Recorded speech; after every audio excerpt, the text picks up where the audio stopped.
헬로. 자, 그래서 님들, 자, 진행할 건데요. 우리가요, 현대문학의 시대별 특징을 한번 따져봐야 될 것 같아요. 그래서 제가, 님들 다른 과목 잘 이렇게 쳤나요? 물어봤는데, 저는 그 다른 과목 중에서 제일 궁금한 게, 당연히 한국사입니다. 한국사 어떻게 잘 치셨나요?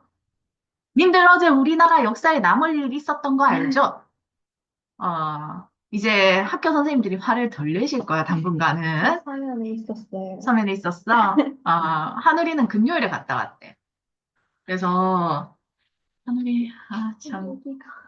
애기, 이거 보여주면 안 되는데, 보여드릴게요.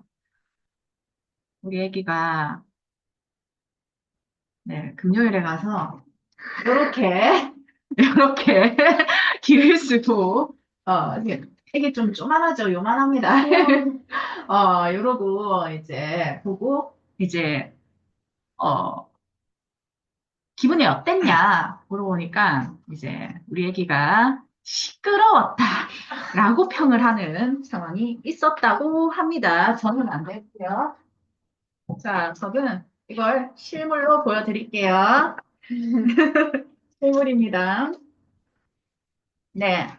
이렇게 하는 이유가 뭐냐면, 우리가 오늘 현대문학 시대별 한눈에 보기를 들어가기 전에 우리가 꼭 알아야 되는 거야. 한국 현대사야, 얘들아. 우리나라 초대 대통령 누구지? 개새끼. 녹화 중이죠. I'm sorry. 녹화 끊을게요. 방금 제가 욕을 했지만 왜 욕했는지 알지? 저는 그 조선시대 때도 욕하는 임금 두 놈 있어요. 선조, 임조. 뭐 있었어요, 선조 때? 임진왜란 있었죠. 인조 때 뭐 있었어요? 병자호란 있었죠. 이승만 때 뭐 있었어요? 6.25 전쟁 있었죠. 그래서 욕하는 지도자들이 다 전쟁이 일어났을 때 큰 굵직굵직한 전쟁, 나라 전체를 뒤흔드는 전투 수준이 아니라 나라 전체가 전쟁터가 되었던 전쟁을 일으킨 놈들은 정말 욕을 합니다. 이번에 욕 드실 뻔 하신, 뻔은 아니고 욕 드신 그분은 나라 전체의 전쟁을 일으켜서 자기가 정권을 잡으려고 했던 거죠. 의외로 아시죠, 님들? 의외로 한국 전쟁을 최선을 다해서 원하지 않고 막고 있는 건, 네, 김정은인 거. 우리 다 알고 있죠? 이게 전쟁 나면 그냥 끝이에요, 그냥.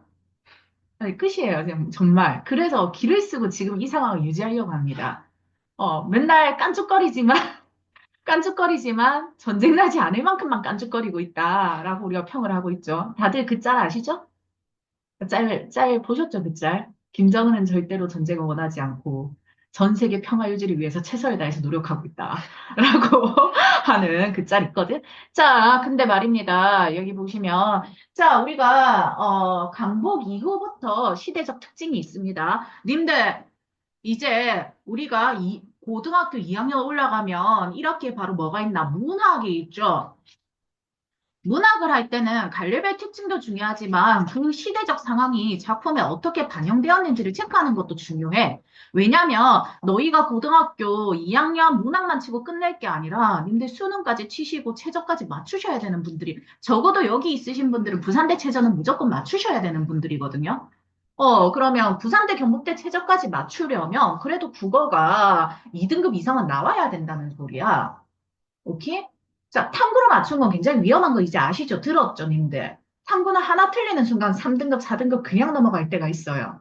난이도에 따라서. 탐구도 당연히 맞춰야 되지만.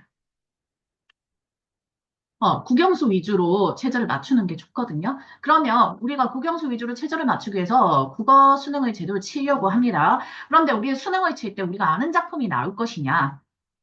내 목표는 그거야. 너희가 수능을 칠 때 독서 하나, 문학 두 개는 적어도 니들이 모르는 게 안 나오기를 바랍니다.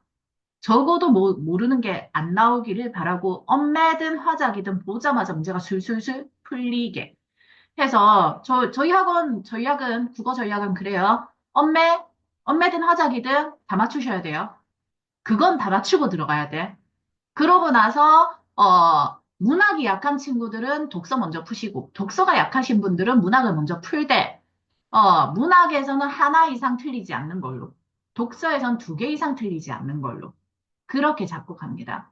그러면 하나에서 두 개 더하면 세 개니까 1등급 때는 편하게 나오겠죠.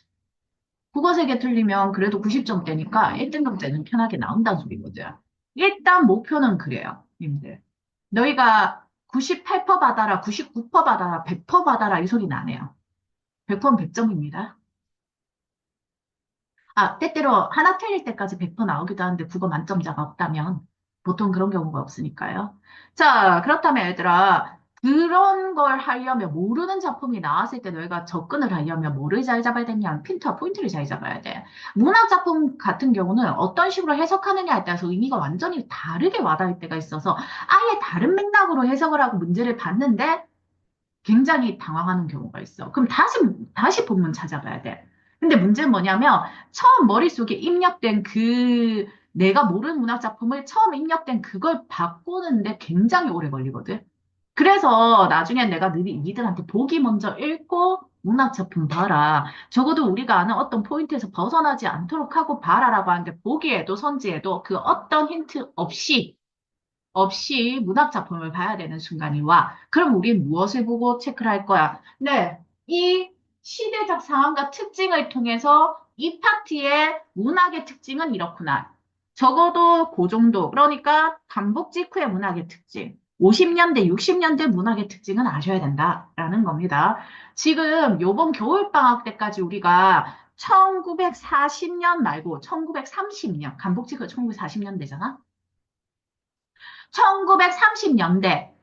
1930년대에서 일제 말까지 문학의 특징을 싹 다 정리할 거야, 얘들아. 시대별로. 고전 시가부터 해가지고, 그러니까 고대 가요부터 해서 고대 가요, 신라시대, 그러니까 통일신라시대, 고려시대, 조선시대 해가지고 시대별로 운문과 사문의 특징을 싹 다 정리하고 일제강점기 넘어가서 1910년대, 1920년대, 1930년대에서 40년대를 쫙 정리할 거야. 오케이? 자, 요 파트는 아마 3월 들어가가지고 한 번 더 정리하게 될 겁니다. 지금 요거 정리한 거 3월에 한 번 더 할 거니까 잘 기억해 주십시오. 자, 일단 제가 줄 끊는 거 외워주는 게 좋긴 하겠죠? 자, 강복이후. 자, 지금 강복이후. 우리는 강복이후 특징입니다. 이념적 갈등 있죠? 님들, 저 한국사 잘 쳤습니다. 손 들어 봅시다. 잠시만요. 한 개 틀렸어요? 아, 잘 친 걸로 합시다. 한 개까지 오케이. 이제 90점은 넘었습니다.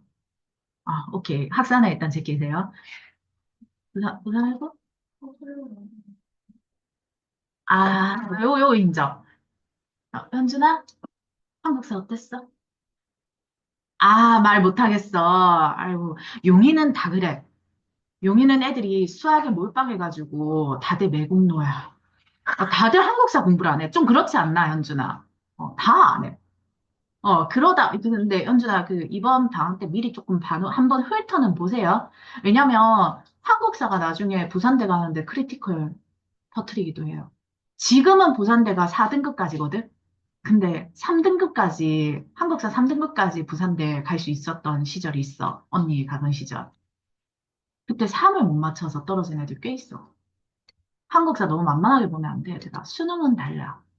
그래서 내신 한국사 조금 공부하면 나온다 생각을 하지만 내신 한국사도 미리 봐놓으시고 방학 때마다 그냥 오며 가며 노래 대신 제발 한국사 인강 소리만 들어도 되잖아 사실. 맥락과 흐름만 알면 되잖아 얘들아. 정 안 되면 벌거벗은 한국사 벌거벗은 세계사 막 이런 거라도 좀 들어 얘들아. 예능이라도 들어. 한국사 관련 예능이라도 많잖아. 알겠지? 그렇게 줄어드는 게 있으면 건드릴 수 있으니까 너무 걱정하지 마시고, 방학 동안, 쉬는 동안 그런 걸 조금 정주행해 주시라. 물론 쉴 틈 없을 겁니다.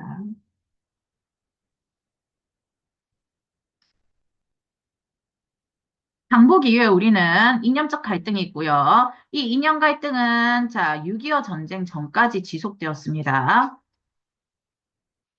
근데 이 강복 직후의 시기에는요, 청록파의 청록집과 윤동주의 유고시집, 264, 265 시집 같은 것이 발표되었어. 자, 그래서 청록파는요, 말 그대로, 순소시를 좀 썼고요. 윤동주는 우리 알죠? 제가 고등학교 때 제일 좋아했던 시집이 하늘과 바람과 별과 시입니다. 시대를 위해 나는 무엇을 해야 할까 고민하며 아주 좋아했습니다. 정말 흑염룡이 꿈틀거릴 때죠. 자, 그런데 말입니다. 요렇게 생각을 해주시고요. 이육사도 그렇고요. 그러면 얘네, 선생님, 윤동주랑 이육사는 일제강점기 시인이잖아요. 근데 왜 시집은 간복 직후에 발표됐나요? 일제강점기에 시집을 낼 수가 없었죠. 저항 시인들은 일제강점기에 시집을 낼 수가 없었죠. 그래서 이육사 윤동주는 그러니까 시는 일제강점기에 썼는데 얘들이 시를 써놓은 기록이 있잖아. 그걸 모아서 그 유족 또는 친구들이 시집을 따로 펼쳐낸 거야. 그래서 우리가 알게 된 거야. 오케이? 자, 이번에 1950년대로 가볼게요. 1950년에는 대표적인 사건 6.25 전쟁이죠. 그래서 1950년대 문학에는 전쟁의 비극적 체험, 전쟁 전과 후의 혼란스러운 사회, 분단 현실의 문제를 주로 다룹니다. 이런 맥락이 있으면 시기가 대충 그때구나 생각을 해주시면 돼요. 그러면서 전통적 서정 계열, 문명 비판적 모더니즘 계열. 근데 이게 전쟁이 있으니까 문명을 비판할 수밖에 없죠. 전쟁의 어떤 맥락과 연결이 될 수 있는데, 자, 그러면 볼게요. 초토의 신화, 휴전선 같은 경우는 대놓고 전쟁의 비극이죠. 그죠? 그다음에 나비와 강자, 문명 비판적 모더니즘 계열입니다. 그다음에 꽃이나 눈물, 이런 것들은, 다른 어떤 서정성을 띠고는 있다 정도 체크를 해주시면 되는데, 지금 여기 있는, 제목이 있는 작품들은 우리가 다 배울 겁니다. 그냥 가볍게 큰 틀만 체크할게요. 1960년대, 그 유명한 4.19 혁명, 5.16 군사정병으로 연결되죠. 4.19 혁명 1960년대 일어납니다. 1960년에 우리 얼마 전에 했잖아. 뭐 했는데? 눈 했잖아요, 님들. 눈 있죠? 자, 1960년대 얘들아. 자, 뭐 있어? 3월에 3.15 부정선거 있죠? 4월에 4.19 혁명 있죠? 그다음에 1961년 4.19 혁명이 있은 지 약 1년이 지난 후 61년 5.16 군사정변으로 누가 정권을 잡죠? 박정희 대통령이 정권을 잡습니다. 이번에 우리 대통령님께서 욕을 드신 이유는 군인을 동원해서죠. 사실 너네 지금 딴 거는 정치적인 상황이나 뭐 이런 거, 법적인 문제 이런 거 다 떠나서 너희가 지금 알겠는 건 딱 하나잖아. 대통령이 욕을 먹는 이유는 군인을 대동해서 민간인에게 총을 겨눴기 때문이다잖아. 그건 확실하게 너희 인지했잖아. 다른 건 모르겠고. 맞지? 그거야. 그걸 누가 했다고? 박정희가 했다고. 또 그걸 누가 했다고? 전두환이 했다고. 그래서 박정희가 잘한 것도 있잖아. 아무리 빛날 첫날 이야기해도 절대 용납할 수 없는 사실이 있죠. 국민에게 총을 겨눈 사실. 전두환도 마찬가지죠. 국민에게 폭력을 행사하고 억압을 가하고 총을 겨눈 사실. 얘들아, 너네 내가 너네 미친 듯이 패고, 진짜로. 아주 많이 팼었으니까, 원래는. 내가 너네를 미친 듯이 팼어. 그러고 나서 베스킨라빈스 아이스크림을 사줬어. 너 기분 풀려? 그래 되는 거야? 아니잖아. 박정희 대통령과 전두환 대통령을 옹호하는 사람들은 아이스크림 사줬으니까 됐다라고 말하는 논리를 가진 거야. 무슨 말인지 알겠지? 내가 녹화하는 와중에 이런 정치적 이야기를 하는 건 옳지 않다고 생각을 하지만 나는 정치 성향이 뚜렷한 사람이기 때문에 단 한 번도 나는 이미 고등학교 때부터 나갔다고 이야기를 했잖아. 저는 우리나라의 최초의 촛불 집회가 일어날 때 서면에 뛰쳐나갔던 애고요. 고등학교 때였어요. 그때가 언제인 줄 아나? 노무현 반대 탄핵 집회. 어, 그러니까 노무현 탄핵 반대 집회. 부터 해가지고 쭉, 그때는 촛불 안 들긴 했는데 시위는 참가했었고, 그 다음에 그 뒤에 촛불 들면서 효순이, 미순이 미군 사건이 있었거든. 미군 탱크가 중학교 2학년, 3학년 딸내미를 치여서 죽였어. 근데 그냥 가버려 뺑소니 쳐버렸어, 심지어. 근데 걔네가 미군이기 때문에 난 반미 사상을 가지진 않았어. 근데 미군이기 때문에 소파 협정에 의거해서 우리나라 법으로 처벌할 수 없어. 근데 미군은 그렇게 가잖아. 자기 나라 군인이 항상 우선이기 때문에 걔들은 처벌 안 받아. 그래서 다들 들고 일어났거든. 그때 촛불이 처음 등장했어. 그리고 그때 저 또 초에 종이컵 꽂아가지고 이러고 있었죠. 어. 어쨌든 그런데요, 얘들아. 이 5.16 군사정변으로 이어졌어. 님들 물어볼게요. 사실은요, 얘들아, 우리가 체크해야 되는 건 여기서 끊긴다는 거야. 뭘로? 강복 때, 그러니까 일제강점기에도 강복 직후에도 1950년대에도 어떤 문학 사조가 디테일하게 들어가냐면 리얼리즘, 사실주의, 현실주의 문학이 많이 들어가. 그래서 우리의 가난함, 우리 삶의 힘듦을 있는 그대로 나타내는 작품이 많았던 거야. 예를 들면 운수 좋은 날 같은. 운수 좋은 날은 다 읽어봤잖아. 설렁탕을 먹니? 이거 있잖아요. 기억나죠? 그 작품이라든가 굉장히 처절한 작품들이 꽤 많거든요. 근데 1960년대 딱 들어서면서 이제 요 시기에 우리가 뭘 하냐면 녹화해 놓은 거, 너는 어제 들어서 안 들어도 돼. 은진쌤이 수업하신 부분에 파수꾼이라는 작품이 있어요. 파수꾼이라는 작품은 현실주의 작품, 리얼리즘 작품이 아니에요. 현실 상황을 비판은 하는데 어떤 식으로 비판하냐. 아예 다른 세계관을 가지고 와서 다른 세계에서 적용시켜서 비판을 해. 그걸 알레고리라고 해요. 오케이? 그래서 아예 새로운 세계와 아예 새로운 마을을 만들고 그 마을에 일어나는 사건을 다룸으로써 우리나라를, 우리나라 상황을 비판하고 있는 작품이라고 생각해 주시면 돼요. 오케이? 그런 식으로 이제 가는 거야. 왜? 현실을 진짜 문학에 쓰잖아? 그럼 어떻게 되니까? 잡혀가니까. 님들 천상병이라는 시인이 있어요. 천상병 시인님께서 한번 잡혀갔어. 안기부에 잡혀가서 오지게 고문을 당했어. 근데 이분을 풀어줬대, 걔네가. 근데 이때 왜 시인이나 소설가를 잡아갔냐면, 지금으로 치면 시인이나 소설가가 인플루언서야. 아, 죄송합니다. 어지러워서. 인플루언서면 영향력이 커, 안 커? 크지? 영향력이 큰 인플루언서기 때문에 얘들을 잡아간 거야. 얘들이 작품 하나 쓰면 이때는 뭐 TV나 뭐 라디오나 이런 게 대단히 막 그럴 때가 아니라서요. 잠시만요. 이 파트 알겠는데 뭔가 듣다 보면 좀 꿀잼인 느낌이지. 재밌으면 좋겠네요. 그래서 얘들아, 요 시기에 그런 작품들이 등장하기 시작해. 그래, 천상병시는 그렇게 잡혀갔는데, 그, 정부에서 이제 풀어줬대, 얘를. 안기부에서 얘를 풀어줬대. 근데 사라졌어. 집에 안 와. 사라졌어. 지도새도 없이 사람의 흔적이 사라진 거야. 그래서 이제 그 문인들, 그러니까 친한 소설가랑 시인들이랑 와이프랑 미친 듯이 찾아다녔어. 3년 만에 찾았거든? 정신병원에서. 풀어준 게 아니었던 거야. 애가 정신이 나가가지고 일단 숨겨놓은 거였어. 고문받아서 정신이 나간 거야. 몸 다 베렸고, 그로 인해서 애도 못 가졌어. 거기까지 불과된 거야. 그래서 얘가 일을 못 하잖아, 이제. 정신이 아예 나간 상태였거든. 그래서 와이프가 막걸리집 하면서 먹여 살렸거든.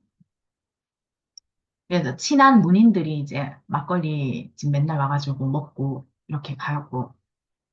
원래 국어 관련과 가시는 분들은 알겠지만 과모임 전부 막걸리 집에서 합니다.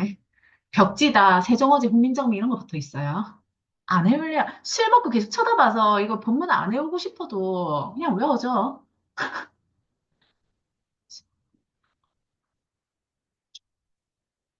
근데 술이 깨면 기억이 안 나. 시험 칠 때 술 먹어요. 찐입니다. 경험담이에요. 자, 그런데, 얘들아.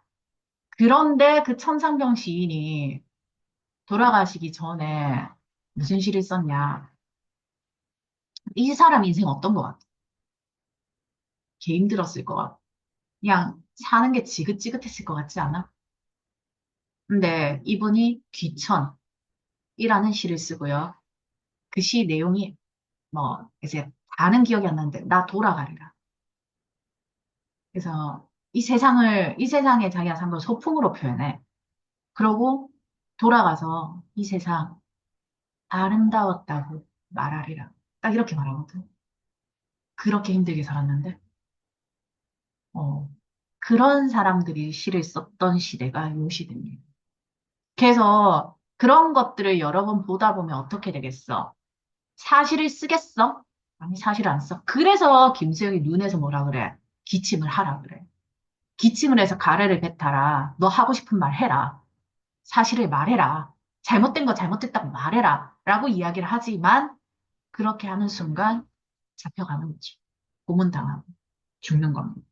그래서 현실 참여시가 두드러지게 등장하면서도 정치적 문제로부터 자유로워지고자 하는 경향도 있습니다.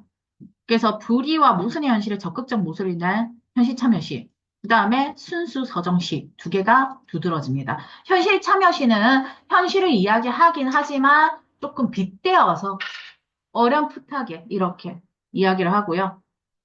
1980년대로 여긴 지금 그 한데 1970년대, 80년대까지 넘어가 볼게요. 그 위에 것만 일단 먼저 할게요. 산문은 그거고. 1970년대에 와서는요, 산업화 도시화를 빼놓을 수가 없죠. 그래서 농촌 공동체의 붕괴 일어나고 노동 환경의 문제와 민주화에 대한 열망이 존재하던 시기입니다. 농촌 공동체의 붕괴가 두드러지게 드러난 작품이 바로 신경림의 농무입니다. 모든 학교가 실려 있는 작품이에요. 그 다음에 노동환경 문제, 민주화에 대한 열망, 요런 게 저문강의 삽을 싣고, 저문 있으면 앞에 뭐 붙이랬어? 해 붙이랬지. 해가 저문강의 삽을 싣고, 하루 종일 노동을 하고 해가 저문 거지. 자, 그래서 노동자, 농민, 도시 하층민, 소외된 현실을 고발하고 개선하는데 관심을 두었고요. 1980년대 민주화. 왜 1980년대 민주화가 또 대두가 되노? 맞아요. 전두환 대통령이 활개치던 시기죠. 네. 그래서 민주화가 중요한 과제가 되고요. 당대 시대상을 고발하거나 풍자한 경향이 있고요. 새로운 형식을 실험하는 실험시도 많고요. 시적 서정성에 더 관심을 기울인 시인도 있어요. 그래서 님들 새들도 세상을 뜨는구나 항지우 시인의 작품이 민주에 대한 열망을 좀 나타내면서 당시 시대 상황을 고발하는 시로 볼 수 있는데요, 님들. 항지우 시인은 이거 말고도 너를 기다리는 동안이라는 작품도 썼어. 너를 기다리는 동안 열리는 모든 문은 너였다가 내게 다가오는 모든 발자국은 너였다가 너일 것이었다가 사라진다. 그리고 나는 널 기다리다가 이제 너에게 가겠다. 라고 이야기하는 시가 있거든. 이거 정말 예쁜 사랑시처럼. 하지만 그 너를 민주주의로 해석하는 순간 어마무시한 민주화에 대한 열망이 보이는 시. 비슷한 게 김지아 시인의 타는 목마름으로가 있어. 제가 이런 이야기를 하는 이유가 뭐냐면 제 생각으로는 각 학교 국어 선생님들이 절대 이번 사건에 대해서 얌전하게 넘어가실 스타일이 아니거든. 국어를 한다는 것은 보다시피 문학 작품에 굉장히 다양한 참여시가 있단 말이야. 국어를 한다는 것은 사실은 이제 우리나라의, 우리 시대의 각 시대 상황의 비판적 맥락과 풍자적 맥락을 다뤄본다는 소리야. 깐다는 소리야, 사실. 문학은 다 까는 거잖아, 사실. 그러니까, 그걸 까. 그러니까 이제 아마도 다음 학기 문학 선지로 굉장히 많이 나올 작품이 아닐까. 새들도 세상을 뜨는구나는 각 학교 교과서에 다 실려 있고요.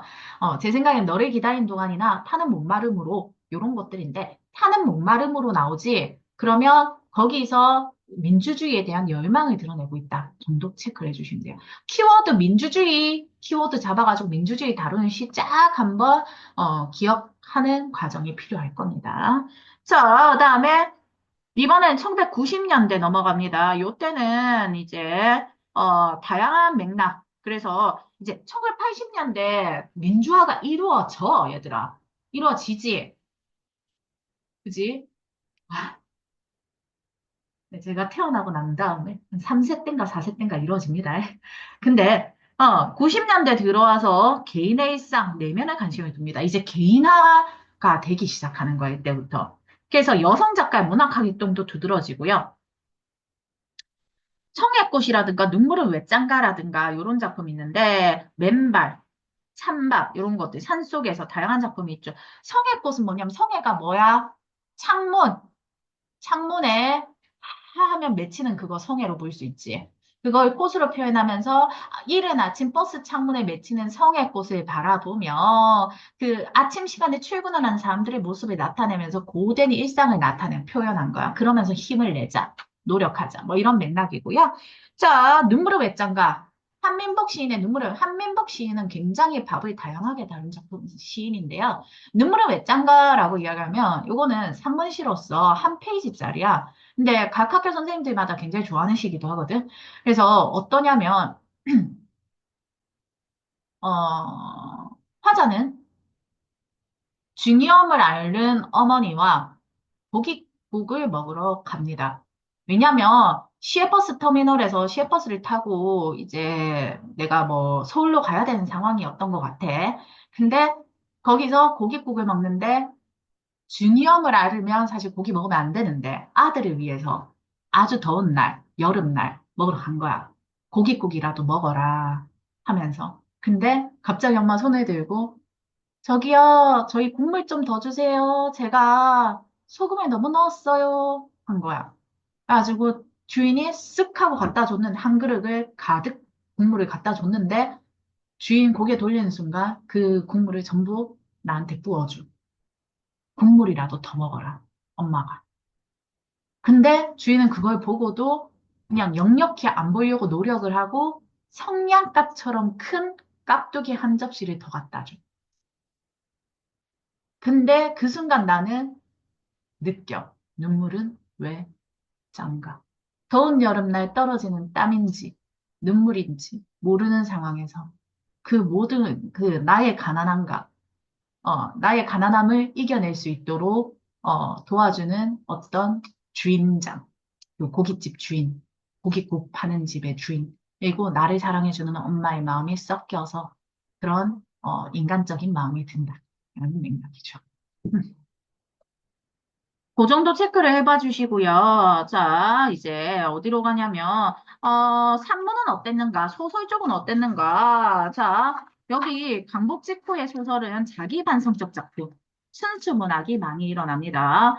자, 그래서 요 정도 있고요. 살아있는 이중생 각하가요님들, 올해 2024년 수특에 실려 있었거든요. 아, 2025년 수특이구나. 올해 스특이 2026년 스특이네. 세월 너무 빠르다. 너희 2027년 안 올 것 같지?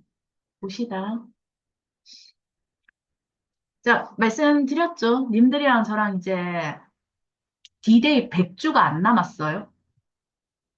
오케이? 아, D-Week인가 그러면?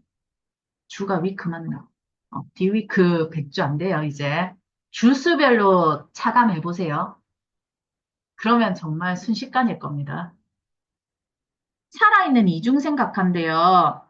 자, 이중, 생. 이중의 삶을 산다라는 뜻으로 나타낼 수도 있고, 이 사람의 이름으로 나타낼 수도 있고, 근데 이중생각하는요, 자기 죽었다고 하거든? 살아있는데 죽었다고 해가지고 돈을 좀 이렇게 하려고 하는 사람이야. 그게 비꼬는 맥락이야. 그래서 그때 당시 물질주의적 가치관을 좀 많이 비꼬고 있는 작품이다 정도 생각을 해주시면 되고요. 그 다음에, 자, 휴전합장 53년도에 있었던 거 아시죠, 님들? 저희 시아버지께서 53년생이세요. 자, 전쟁은, 그러니까 무슨 말이냐면, 6.25 전쟁 이전에 태어나신 분들이 지금 70대시라는 거야. 일제강점기에 태어나신 분들이 아직 80세가 안 되셨어요. 그지? 그러니까 그 먼 이야기가 아니야. 먼 이야기가 아니야. 그냥 우리가 살아가는 현실 이야기야, 이게 지금 좀. 알겠지? 너희 10년 지나봐. 교과서에 어제의 사건이 실립니다. 나는 내가 중학교 때 IMF를 겪으면서 이게 교과서에 실릴 거라는 생각을 해본 적이 없어. 근데 실리더라고, 얘들아. 실립니다. 어. 전쟁으로 인간성이 상실되거나 무기력해진 인물들을 통해서 전쟁 때문에 인간성 상실이 일어나지, 무기력해지지, 부조리한 현실을 고발하거나 인간의 실존을 탐구하는 경향을 보이고요. 전쟁은 비극적이지만 인간에 대한 애정을 드러내는 휴머니즘 작품이 많이 드러납니다. 자, 님들 배운 걸로는 뭐 순환이대가 있는데 여기 나오는 작품들은 다 배울 거예요. 그 다음에 남북 분단의 비극을 정면으로 다루면서 분단된 역사에 대한 인식이 심화됩니다. 왜냐면 얘들아 박정희 대통령께서 뭐를 기준으로 북한을 꼬투리 삼아가지고 나라를 다스린단 말입니다.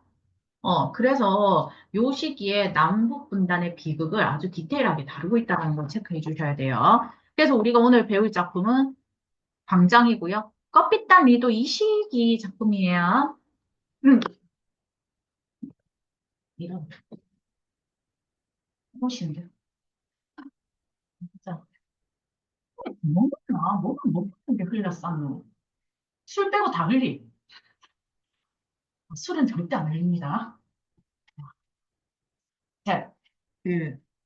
자, 근데 너 입장에서는 술일 수도 있으니까 제가 스파클링 보리음료도 한 번씩 흘리긴 해요.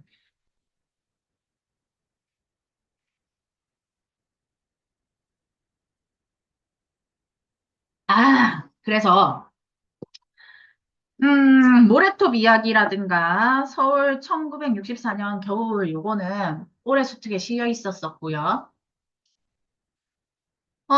사회 부조리한 현실을 비판적으로 묘사하고 현대인의 소외와 방황의 감각적 문제를 표현한 작품이 발표되었다. 이렇게 되는데, 요 시기에는 아무래도 얘들아, 남한, 북한, 이렇게 나누다 보니까 전체주의적 맥락의 시, 그리고 군인들이 나라를 다스리다 보니까 맥락의 작품, 그 군인들이 나라를 다스리다 보니까 획일화, 통일성과 획일화, 다른 사람은 배척하는 어떤 그런 모습이 보이는 작품들이 꽤 있거든요. 그런 거 따서 보시면 되고요. 70년대로 넘어가면요. 자, 노동자들의 투쟁, 도시빈민의 참상을 이야기합니다. 자, 그래서 님들이 아는 걸로는 난소공, 난쟁이가 쏘아올린 작은 공, 요런 거 있고요.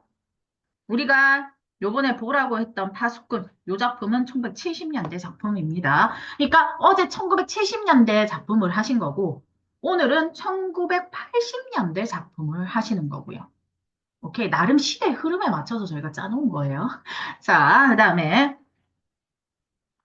어, 87년에 6.19 민주화 선언이 일어나죠. 그래서 그 전까지는 억압적인 사회 현실이 있었고요. 대하 소설이 많이 발표되었고요. 그다음에 여성 작가들 많이 등장하고요. 마당극 계승하려고 하고 풍자극 이런 것들도 있고 뮤지컬도 등장하기 시작해요. 그래서 요 시기에는 님들이 볼만한 건 요 엄마의 말뚝이랑 원미동 사람들 정도가 나올 거라고 생각을 하고요. 왜냐면 우리들의 일그러진 영웅은 솔직히 말할게 나는 우리들의 일그러진 영웅 되게 괜찮은 작품이라 생각해. 이문열 작가도 굉장히 글을 잘 쓴다고 생각해. 하지만 이분의 정치색이 빨간색이야. 너무 유명해. 절대 다시 나오지 않아요. 절대. 네번. 너무 심해서 사건 몇 번 있었거든. 음. 비슷한 걸로 고은 작가의 작품인데 고은 작가는 또 뭐에 걸렸냐면 미투에 걸렸어. 미투 아니었으면 노벨문학상은 고은이 받을 거다 했던 작가거든. 어.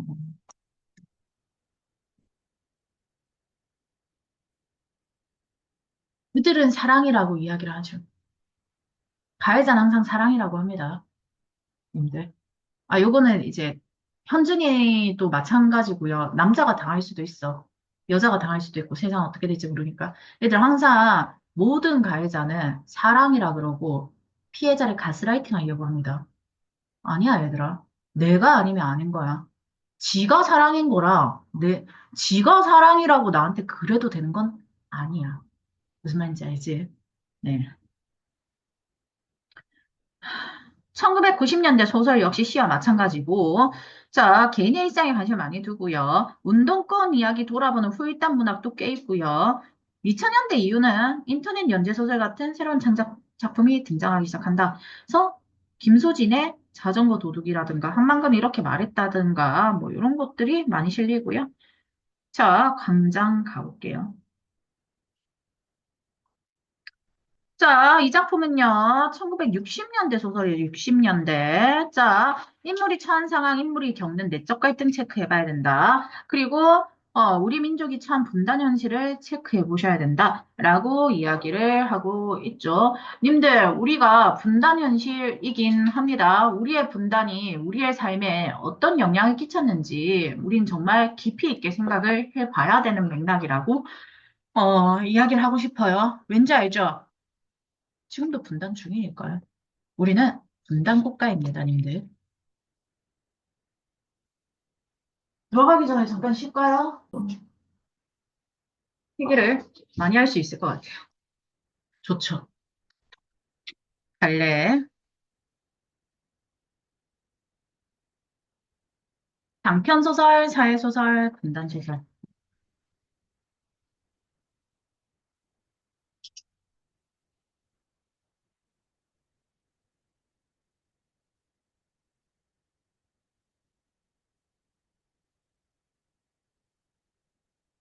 성격, 관념적, 철학적 해고죠.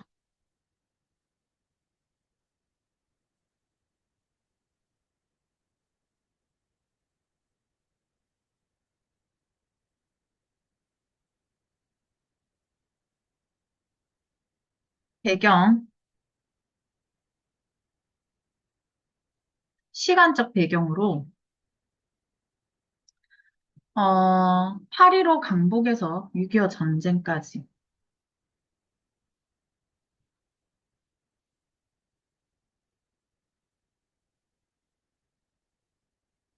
전쟁의 종전까지.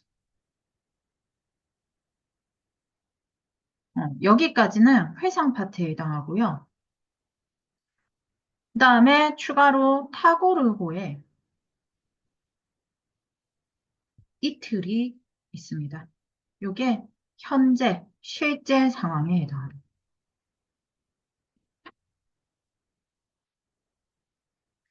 그리고 배경, 공간적 배경으로는 남한, 그리고 북한,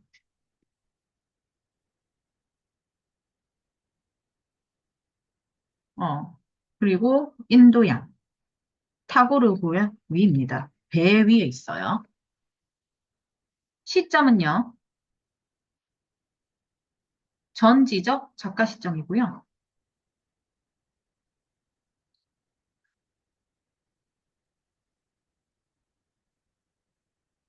제재, 분단 상황과 이념 대립이 보입니다.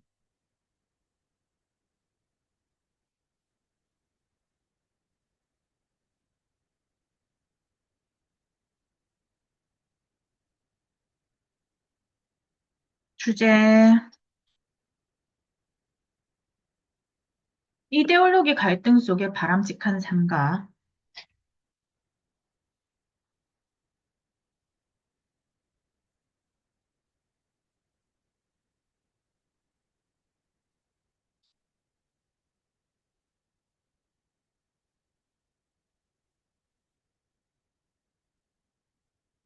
사회에 대한 추구 있고요.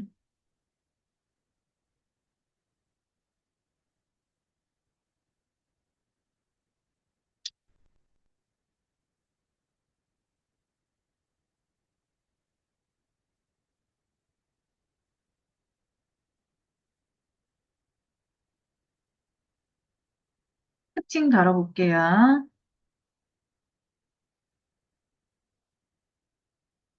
첫 번째, 전체적으로는 회상의 형식을 취하고 있어요.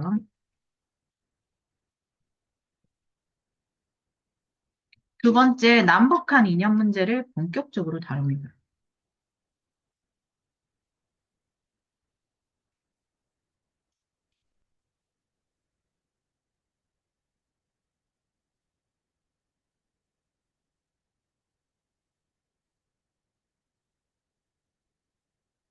세 번째, 주인공의 관념적, 철학적, 추상적 사색이 많이 드러나고요.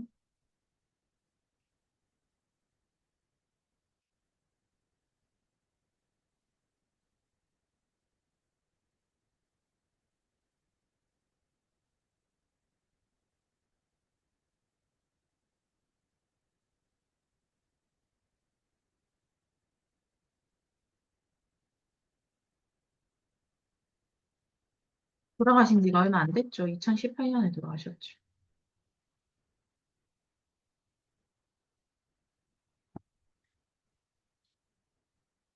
됐나요? 자, 여기 은혜랑 윤혜랑 명준이 등장해요. 자, 윤혜는 남한 동그라미 하세요.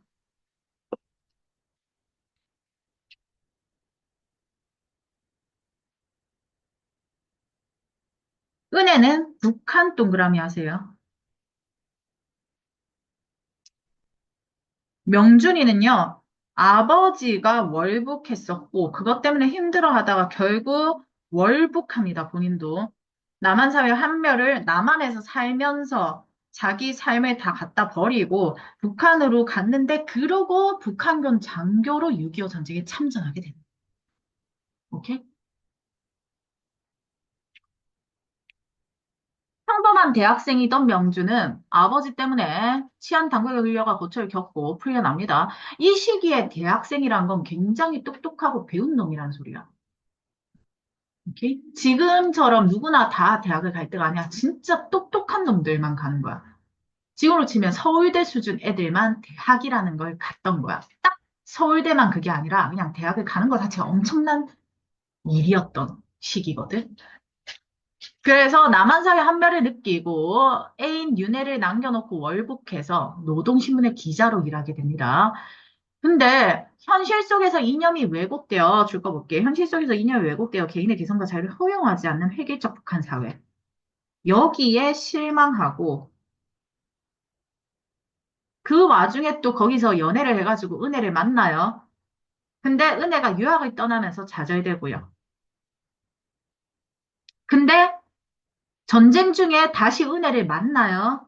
근데 은혜는 뱃속에 애가 있는 상태로 죽어버려요. 전쟁이었으니까.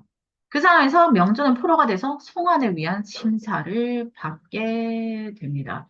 전반적으로 발단, 전개, 위기, 절정, 결말로 나눠지는데 발단 파트에서 월북한 아버지 때문에 끌려가서 고초 겪는 부분, 전개 부분에서 북한으로 넘어가서 북한의 왜곡된 이념, 그리고 북한의 부자유, 그러니까 자유가 없는 것에 환멸을 느끼는 파트. 그다음에 위기 파트로 넘어가면은 전쟁이 일어나고 그 전쟁에 참전하고 그 전쟁에서 애인이었던 은혜를 다시 만나는 이야기. 그러나 거기서 은혜가 죽는 이야기까지 위기에 다 들어가고 절정은 이제 포로 수용소에서 이제 요 파트 우리가 지금 보는 파트인데 포로 수용소에 들어가서 이제 거기서 남한과 북한이 그러니까 얘는 포로잖아. 포로인데 남한으로 갈지 북한으로 갈지 모르는 거야. 너 남한으로 갈래? 북한으로 갈래? 모르는 건데 얘는 남한이 싫어서 북한으로 갔는데 북한도 싫어진 상태거든. 그래서 남한도 북한도 아닌 중립국으로 가기를 선택을 하고요. 그 상태에서 결말은 중립국이 어디로 됐냐면 인도로 됐어. 그래서 얘는 인도로 가는 타고르호에서 자살하는 걸로 끝이 나. 굉장히 비극적인 작품이죠.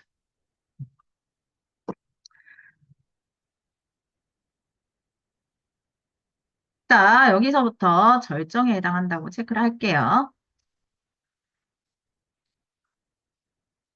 절정 파트에서 자, 내용이 명준이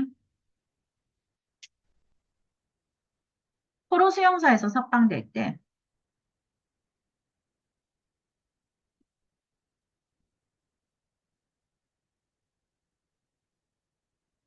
남한, 북한 아닌 중립국 선택을 했던 거. 그 내용이거든요.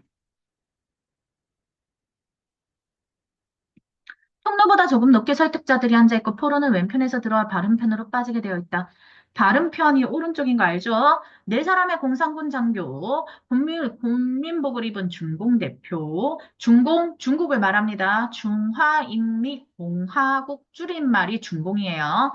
합쳐서 5명, 그들 앞에 가서 걸음을 멈추고요. 앞에 앉은 장교가, 자, 빨간색 체크해 볼게요. 자, 부드럽게 웃으면서, 자, 명준을 회유하기 위함이죠.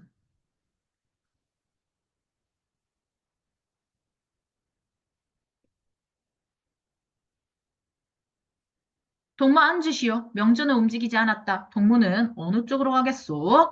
자, 지금 뭐, 너 어디로 갈래? 라고 물어보고 있죠. 지금 상황 어떠냐면, 이데올로기적 대립 갈등 상황이 있어.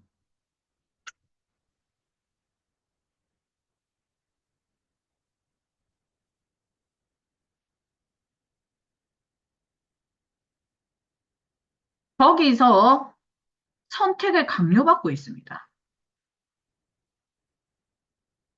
그런데 나는 어디로 가겠다고 이야기를 합니까? 중립국이라고 이야기를 하죠.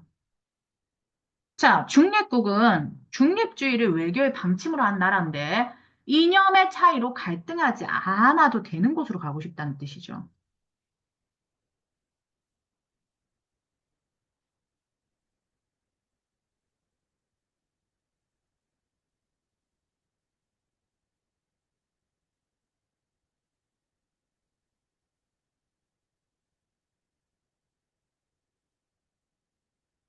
그들은 서로 쳐다보고요. 자, 윗몸을 테이블 위로 바짝 내밀면서 말한다. 명준을 설득하기 위한 적극적 태도가 보이고요.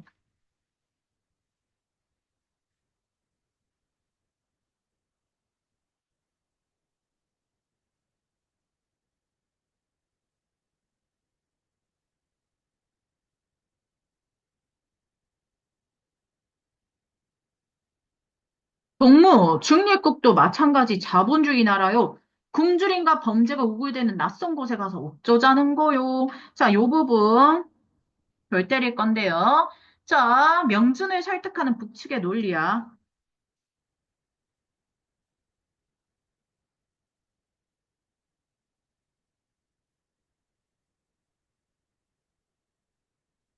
자본주의 국가의 부정적 측면을 제시하고 있죠. 이거 시험에 많이 나온다. 금전 기출, 용인 기출, 확산 기출입니다. 이 파트요. 잘 보세요. 부산외고는 그냥 다 기출이디요, 이제. 부정적 측면 제시.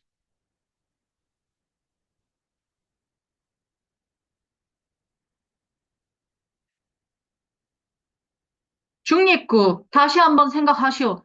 돌이킬 수 없는 중대한 결정이란 말이오. 자랑스러운 권리를 왜 포기하는 거요? 자랑스러운 권리 지금 누가 이야기하고 있노? 북한 측에서 지금 꼬시고 있죠? 그러니까 자랑스러운 권리는 북한을 택할 권리를 말하는 거다라는 거 캐치해 볼 수 있고요.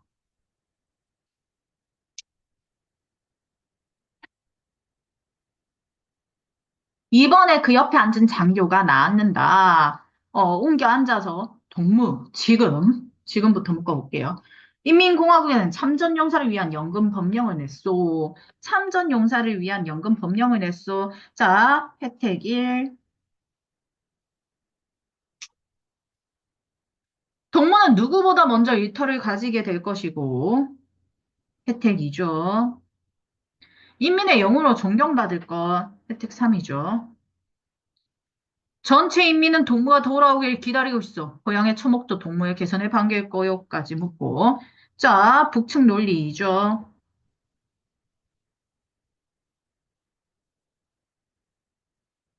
북한에서 누릴 수 있는 혜택 제시하고 있습니다.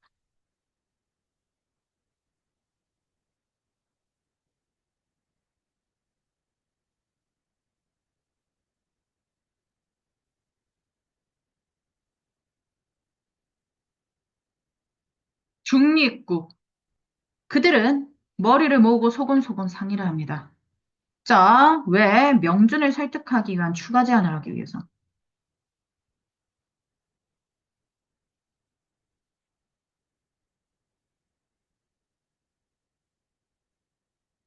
그걸 상의하고 있고요. 처음에 말하던 장교가 다시 입을 연다. 동무의 심정도 알겠어. 오랜 포로 생활에 제국주의자들의 간사한 게임 속 제국주의자. 자, 보통은 이제 우리가 다른 나라 민족 정벌에서 국가를 엄청 크게 만들려 제국을 만들려고 하는 어떤 침략주의적 경향을 지닌 국가들을 제국주의국이라고 이야기를 하는데 그런 사람들을 제국주의자라고 하고요. 여기서는 맥락상 남한이나 유엔을 가리킨다고 생각을 해주시면 됩니다. 가상 게임 시에 유혹을 받지 않을 수 없었다는 것도 용서할 수 있어. 그럼 염려는 하지 마. 공화국은 정말 차차한 잘못을 택하기보다 동무가 조국과 인민에게 바친 충성을 더 높이 평가하오. 일체 보복행위는 없을 것을 약속하오. 동무는까지 묶어볼게요. 자, 북측 논리 3. 이제 꼬시려고 하는 세 번째. 자, 잘못한 안 할 거다. 잘못한 X. 참전 높이 산다. 그 다음에 보복 없을 거야. 라고 이야기를 하죠. 중립국. 중공대포가 날카롭게 뭐라 외쳤다. 설득하던 장교는 증오에 찬 눈초리로 명준을 노려보면서 내뱉었다. 설득에 실패하자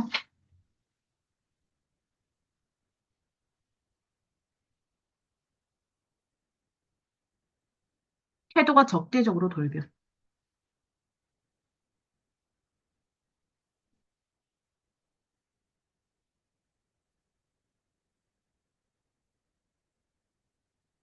좋아. 자, 눈길을 도로 열고 들어서는 다음 포로에게 옮겨버렸다. 설득 보겠죠.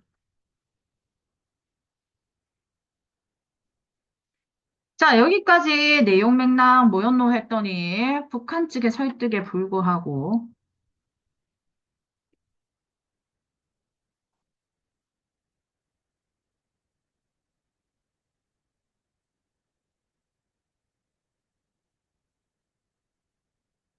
중립국을 선택한 명준의 모습이 보입니다.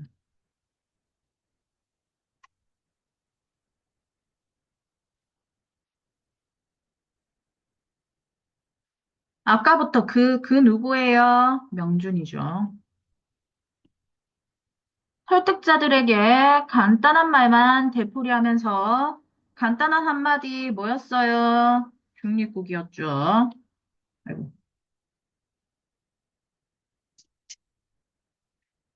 지금 다른 천막에서 동시 진행되고 있을 광경을 그려보고 있었다. 자, 봅시다. 다른 천막에서 동시에 진행되고 있을 광경을 그려보고 있었다. 자, 여기서부터 뭡니까? 상상이라는 겁니다.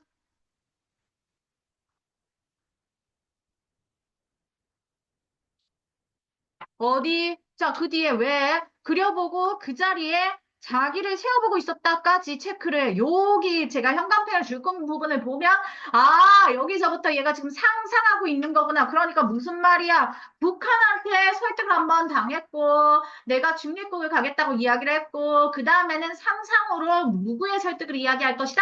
남한의 설득을 제시할 것이다. 라는 거 우리가 캐치해 볼 수가 있는 거지. 북한을 있으면 남한도 해야 될까요? 맞아? 자, 그러니까, 자, 자넨 어디 출신인가? 여기 앞에다가 이제 별 때리고, 자, 여기서부터 명준이 남한 측의 설득자를 만나는 상상을 한다는 거겠지.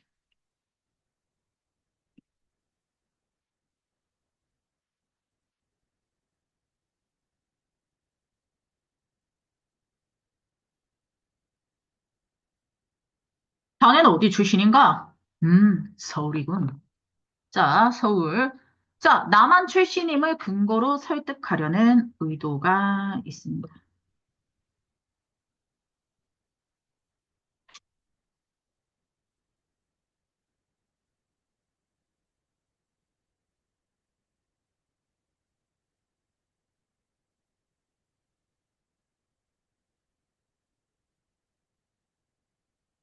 진짜는 앞에 놓인 서류를 뒤적이면서 중립국이라지만 막연한 얘기요. 제 나라보다 나은 데가 어디 있겠어요? 외국 가본 사람들이 한결같이 하는 얘기지만 밖에 나가봐야 조국이 소중하다는 걸 안다고 하잖아요. 어허, 우린 모르죠. 해외 갔다 와서 소중한 건 딱 하나 느꼈죠. 김치찌개. 아, 그것도 아니야? 뭘 느꼈을까요? 아직 잘 모르죠. 사실 여기서 말하는 건 정말 유학이나 뭐 이런 식으로 아주 길게 나갔다 온 케이스 이야기합니다. 음, 외국에서는 한국인을 더 조심해야죠. 당신이 지금 가슴에 품은 울분 나도 압니다. 대한민국이 자 물결 가도기적 여러 가지 모순. 자, 요거 바로 우리 뭘로 볼 수 있냐? 민주사회를 이행하는 과정에서 발생하는 모순.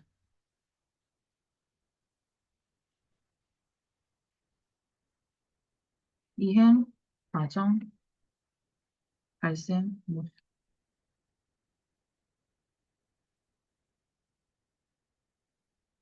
얘들아, 이번에 사건을 해외에서 외국 애들이 굉장히 대서특필한 거 아세요?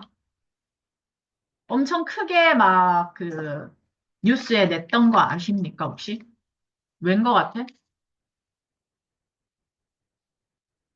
우리나라 국격이 높아지고 케이팝이 되게 유명해서 우리나라 집회 풍경이 굉장히 평화로워서 우리나라가 뭐 세계 경제에 굉장히 영향을 많이 끼치는 나라라서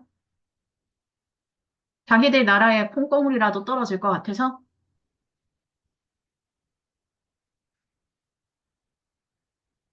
유튜브에 극단적 영향을 모두가 느끼고 있는 와중에 아주 빅동을 싼 걸 대서특필한 겁니다.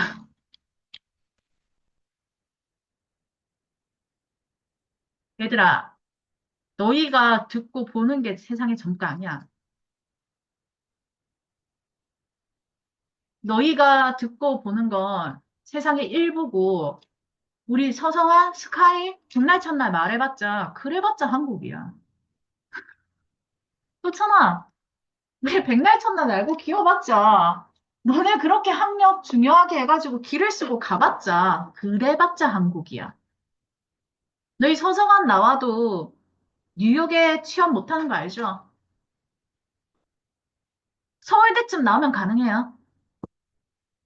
각 나라의 최고 나라를, 최고 대학을 나온 학생들은 뽑아줍니다. 미국에서도.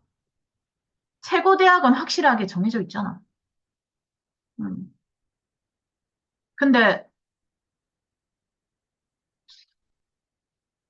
우리가 아무리 길을 쓰고 노력해봤자, 그래봤자 한국이야, 얘들아. 그렇지? 한국 경제 아주 높지. K-팝 아주 중요하지. K-컬처 중요하죠. 영향 많이 끼치죠. 시위 굉장히 평화로웠어요. 외국 애들은 상상도 못해. 걔들은 민주주의는 피야. 걔들한테 민주주의 이꼴 피야. 걔들은 피 흘려서 획득한 거야. 이런 시위는 상상도 못해. 시위 이꼬르 폭력이야, 걔네는. 굉장히 놀라울 수 있어. 그래서 대서특필이 됐을 수도 있어. 근데 제일 중요한 포인트는 그거야. 모든 나라가 느끼고 있는 유튜브의 폐해를 극단적으로 보여주는 그러니까 아시아 경제 대국의 지도자. 걔 쪽팔린다는 거죠. 어. 지금 그 부분들 때문에 지금 전 세계가 우리나라에 집중을 한 거야, 사실은. 음. 너희가 보는 것만 계속 유튜브에 뜰 거야, 얘들아. 제가 유튜브 안 본다 그랬잖아요. 안 봐요, 저는. 내가 선택을 할 수가 없어서. 무슨 말인지 알겠지? 유튜브는 내가 선택을 할 수가 없어. 걔네가 주는 것만 쭈어 먹는 거야. 그래서 안 봐요. 알고리즘에 행하는 걸 안 뜨게 걔네가 기술 개발 다시 해가지고 그냥 그렇게 해주면 제가 좀 볼 수도 있는데 저는 픽해서 내가 보고 싶은 영상만 픽해서 보고 싶어요. 그러니까 내가 보고 싶은 영상이 A 파트에 치중되지 않고 골고루 나누어서 타인의 생각까지 받아들일 수 있도록 하고 싶어요. 그래서 전 뉴스도 세 개를 보거든요. KBS, MBC, JTBC. 세 개를 다 보거든요. 왜냐하면 논조가 다 달라. 보면. 그래서 아직도 저는 신문과 뉴스를 다시 실시간은 못 보지만 집 가서 그렇게 보는 타입이거든요. 그래서 유튜브를 합니다. 근데 진짜 위험합니다. 그거는 한번 생각해 보셔야 돼요, 얘들아. 여기도 마찬가지야. 광장에서도 얘들아, 지금 주인공이 북한 사회 한매를 느끼고 남한 사회 한매를 느낀 이유가 뭐야? 남한 사회 한매를 느끼는 이유는 내가 잘난 줄 아는 사람들이 너무 많은 거야. 내가 맞다는 거야. 그래서 내가 맞고, 이 세계가 맞고, 자본주의가 맞고, 북한은 다 똑같아야 되는 거야, 거기는 또. 맞고 틀리고를 떠나서 다 똑같이 살아야 되는 거야. 그것도 싫은 거야. 무슨 말인지 알겠지? 얘들아, 남들과 똑같은 생각을 하려고 하지 마. 생각을 안 하려고 하는 순간 너희는 이용당해. 알겠지? 이 세상은 너희를 이용해 먹을 사람들 천지로 있어. 나부터도 그래. 알겠지? 힘내. 그래서 민주사회 이행 과정에 발생하는 모순은 부의 평등, 정치적 혼란, 이런 것들이죠. 부의 평등이면 부익부, 빈익비, 그러니까 빈부격차가 심하다라는 거고요. 정치적 혼란도 강력했고요. 빈부격차는 지금 더 강해졌고. 대한민국엔 자유가 있고요.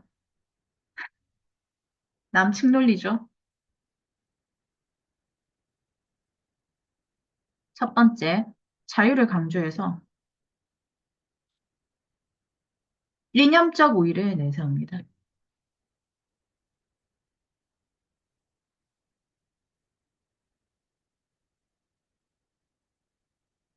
중립국. 아, 강요한 게 알고요. 어떻게 타양만리 이국당이 중립국이죠. 동적으로 착오되는 이야기 안 할 수 있습니까? 2천만 동포의 부탁을 받고 왔습니다. 조국의 품으로 데려오는 중립국. 당신은 고등교육까지 받은 지식인입니다. 조국은 지금 당신 요구하고 있어요. 조국을 버리고 떠나려 합니까? 일단 남측 논리 2죠.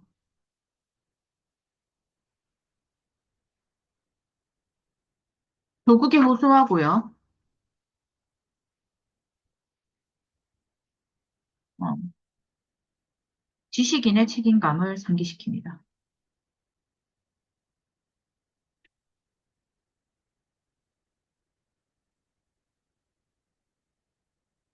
위기에 처한 조국을 버리고 떠나렵니까? 중립국. 지식인일수록 불만이 많아요.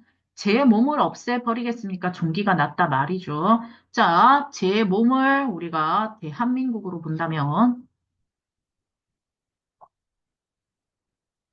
종기는 가도기적 모습으로 볼 수 있죠.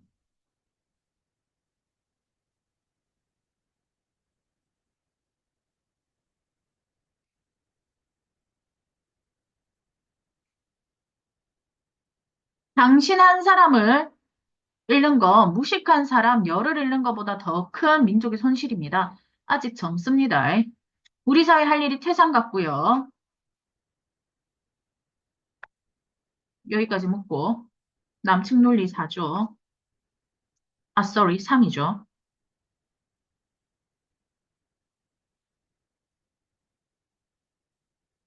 지식인으로서의 삶.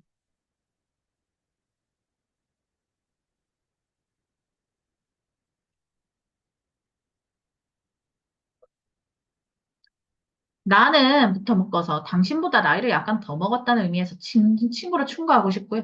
조국의 품으로 돌아와 조국을 재건하는 일꾼이 되어주세요. 낯선 땅에 가서 고생하니 그쪽에서 개인으로서 행복이라는 걸 믿어지 의심치 않습니다. 무슨 말이야? 낯선 땅에 가서 니 개고생하는 것보다는 그냥 우리나라에 살자. 이렇게 하는 거죠.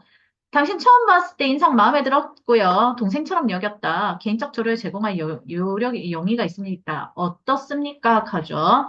남측 논리사.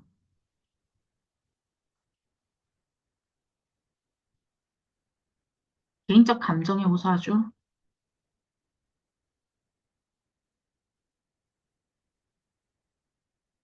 개인적 조력 제공을 하겠다.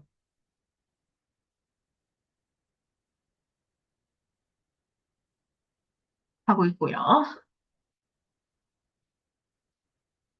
자, 그래서 한층 가닥에 낮춘 목소리 혼자인 말을 외듯 나지기 말할 것이다. 뭐뭐 할 것이다. 했어, 할 거야. 할 거야. 안 했지. 그러면 이건 뭐야? 일어나지 않은 일이야. 그러니까 이 말할 거, 나중에 말할 것이다. 이 부분을 통해서 우리는 이 대화가 상상력을 알 수 있다는 거죠. 중립국. 설득자는 손에 들었던 연필 꼭지로 테이블에 툭 치며 곁에 앉은 미국을 돌아볼 것이고요. 미국은 어깨를 추스리며 눈을 찌긋하고 웃겠지. 약간 상상 가족님들. 그래서 설득 포기하자는 의미다.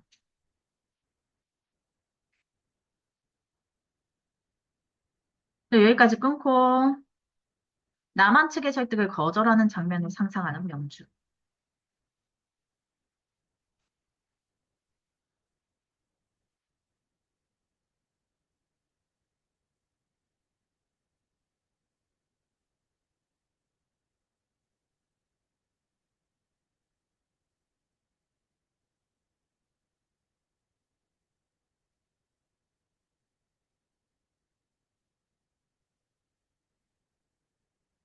나오는 문 앞에서 석의 책상 위에 놓인 명배 이름 적고 찬막에 나서자 재채기를 참았던 사람처럼 몸을 뒤로 적기며 마음껏 웃음을 터뜨렸다. 자, 이 웃음 뭡니까? 실제 마음과 행동의 괴리가 보인다는 거죠.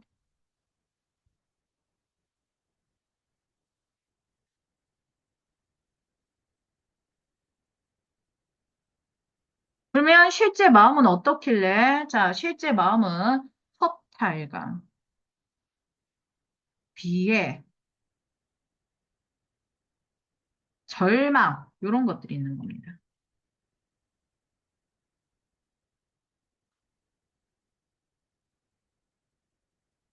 그래서 눈물을 흘리면서도 계속 웃는 요 모습에서 우리는 명준의 복잡한 심리를 캐치해 볼 수 있다. 심리 복잡.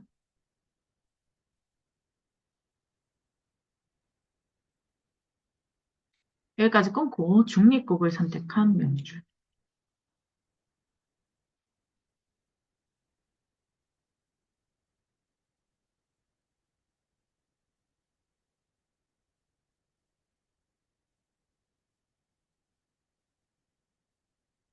자, 결말.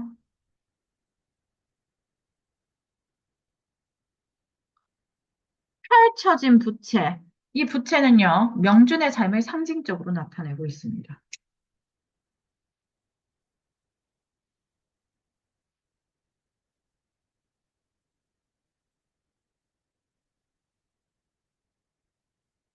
부채 끝 넓은 테두리 쪽을 철학과 학생 이명준.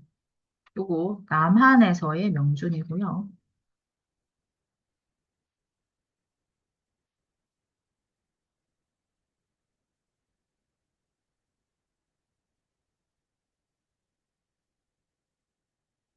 걸어간다. 가을이다. 겨드랑이에 낀 대학 신문을 꺼내 들여다본다. 약간 자랑스러운 듯이. 지식인으로서의 오열의식.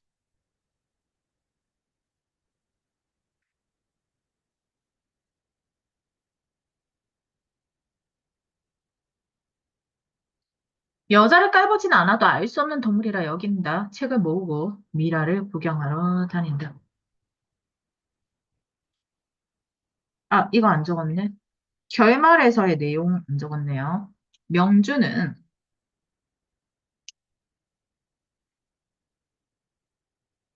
중립국인 인도로 가는 타고로 안에서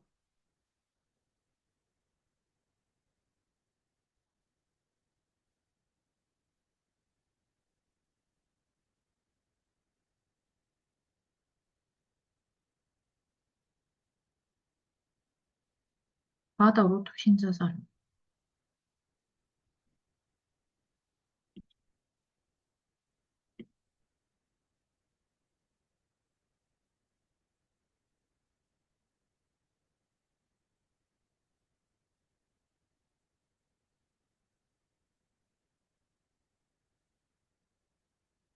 투신 뜻 알죠?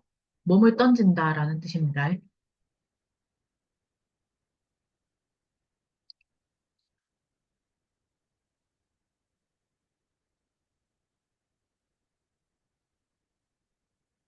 정치는 경멸하고 있다.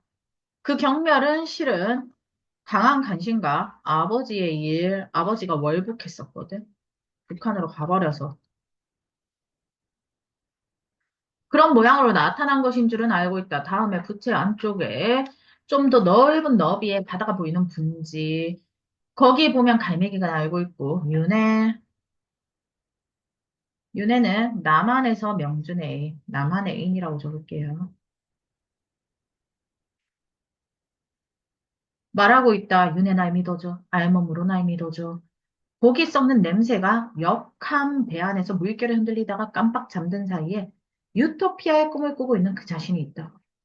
유토피아가 뭐야, 얘들아? 이상향이죠. 인간이 생각할 수 있는 최선 수준의 완전한 사회. 동양적 세계관에서는 무릉도원이라고 이야기하고요. 서양적 세계관에서는 파라다이스라고도 하죠. 낙원이라는 말로 표현하기도 해요. 그러니까 이상향을 꿈꾸고 있다 정도로 생각해 주시면 돼요. 오케이? 조선이 꼴호즈 숙소의 창에서 불타는 저녁 노래 힘을 불어온듯 바라보고 있는 그도 있다. 구겨진 버버리 코트 속에 읽어보자. 시래기처럼 빠른 심장을 안고 자, 심장까지가 바로 뭐야? 자, 자신이 생각했던 것과 다른 북한의 실망한 모습입니다.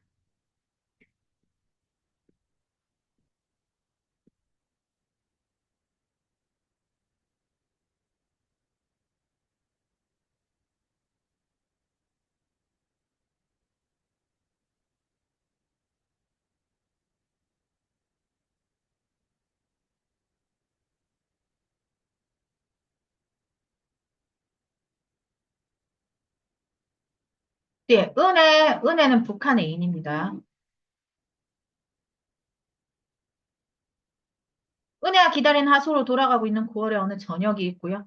도어에 뒤통수를 부딪히며 악마도 되지 못한 자기를 언제까지 웃고 있는 그가 있고, 자, 악마도 되지 못한 자기를 웃고 있는 그 자기 자신, 비웃음이죠, 비웃음. 그 삶의 터는 부채꼴, 넓은 데서 안으로 오므라들고 있었다. 자, 그래서 저 위에 펼쳐진 부채를 여기서 이제 자신의 삶에 비유하고 있다는 걸 캐치해 볼 수가 있죠. 삶의 행복이나 희망이 점점 줄어들고 있다라는 뜻이죠.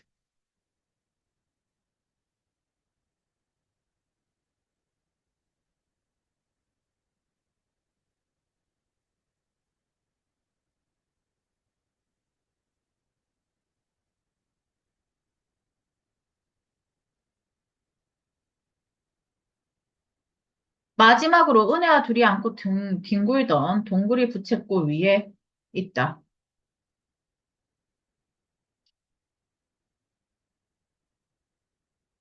전쟁 중에 은혜와 제외한 장면에서 애가 생기려면 어쩔 수 없죠.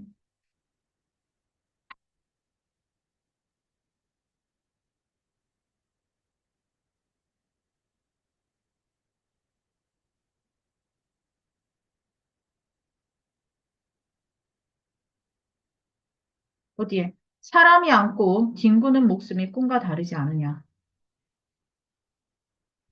요거는 얘들아 이상화의 나의 침실로라는 작품이 있거든. 쉽니다. 수특에 실릴 거예요. 의 구절입니다. 어디선가 그런 소리가 들렸다. 그는 지금 부채의 사복자리에 서 있다. 사복자리 뜻 뭐예요? 아랫머리에 가이다리 교차한 걸 받아 있는 돌적이처럼 쓰이는 물건. 그러니까 밑에 이렇게 박아놓은 거. 거기 있다는 거죠. 그러니까 형제 명준의 처지. 그러니까 봐봐. 부채 이렇게 있으면 이쪽은 자기 행복이나 이런 게 많을 때고 이쪽으로 내려갈수록 자기 행복이나 이런 게 없고 절망스러운 상황에 처하는 거잖아. 근데 지금 얘 어디 서 있다고? 여기 끄트머리에 서 있다는 소리야. 절망의 끝에 서 있다는 소리지. 이 부분. 오케이? 그러니까 현재 명준의 처지를 나타내.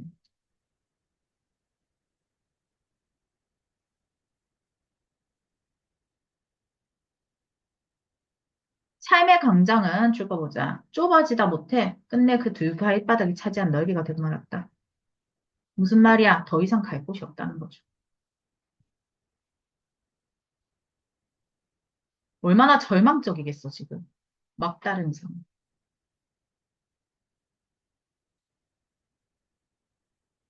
자, 이제는 모르는 나라, 아무도 자기를 알 리 없는 먼 나라, 저녁 세 사람이 되기 위해서 배를 탔어. 사람은 모르는 사람들 사이에서 자기 성격까지 마음대로 골라 잡을 수도 있다고 믿는다. 성격을 골라 잡다니 모든 일이 잘 될 터였다. 다만 한 가지가 없었다면 그는 두 마리 새들을 방금까지 알아보지 못했다.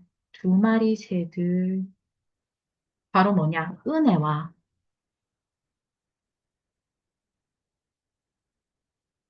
그녀가 임신하고 있던 아기. 이게 표상입니다.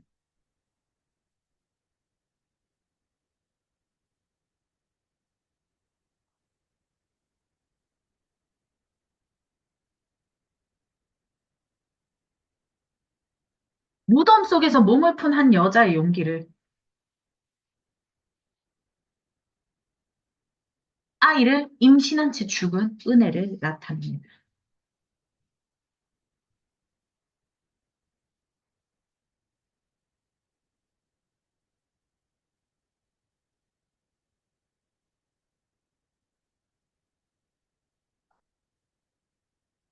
너무 속상하지. 방금 태어난 아기를 한 팔로 보듬고 다른 팔로 무덤을 깨뜨리고 하늘 높이 치솟는 여자를 그리고 마침내 그를 찾아내고야만 그들의 사랑. 돌아서서 마스트를 올려본다. 그들은 보이지 않는다. 바다를 본다. 큰 새와 큰 새는 은혜고 꼬마 새는 딸이겠지.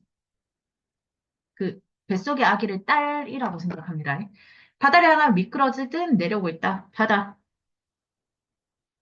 그녀들이 마음껏 날아다니는 광장. 사랑하는 이와 함께 할 수 있는 사랑과 자유가 충만한 공간을 나타냅니다.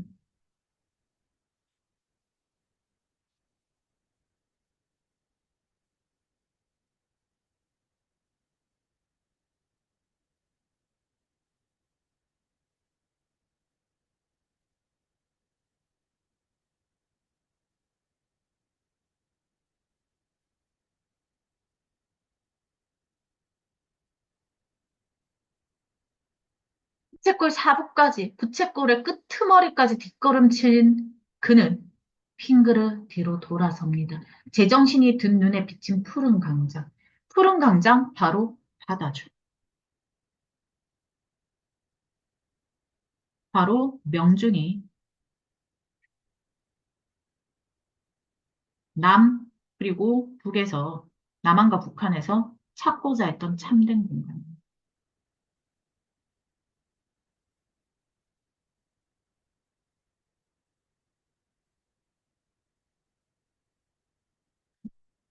자기가 무엇에 홀려 있음을 깨닫습니다. 넉넉한 백길에 여태껏 알아보지 못하고 숨바꼭질하고 피하려고 하고 총으로 쏘려고까지 합니다.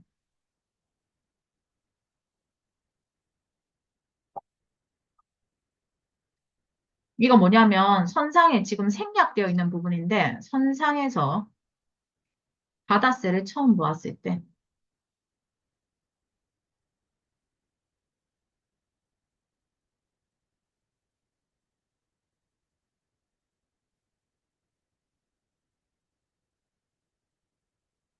감시자로 인식하고 불안감을 느끼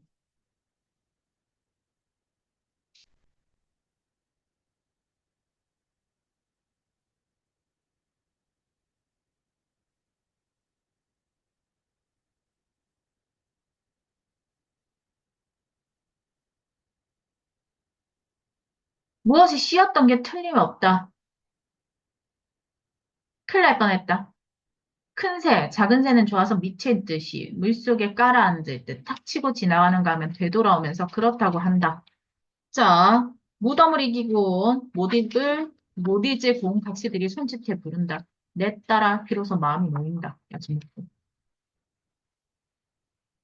자, 이제 여기서 명주는 바다새들을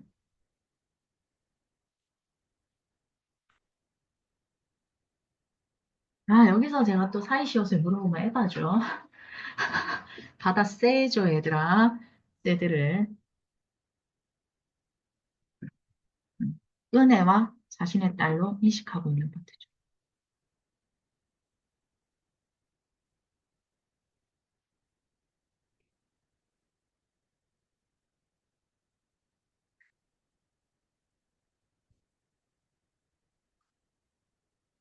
옛날 어느 벌판에서 겪은 신내림이 문득 떠오른다. 그러자 언젠가 전에 이렇게 배를 타고 가다가 벌판에 지금처럼 떠올린 일이 그리고 딸을 부르던 일이 이렇게 마음이 놓이던 일이 떠올랐다. 거울 속에 비친 남자는 활자국 볼 수 없다.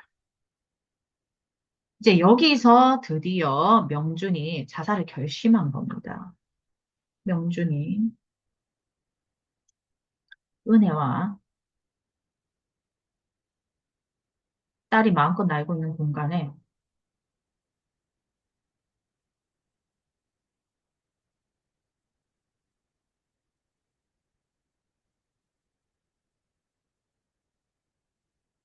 몸을 던질 것을 결심.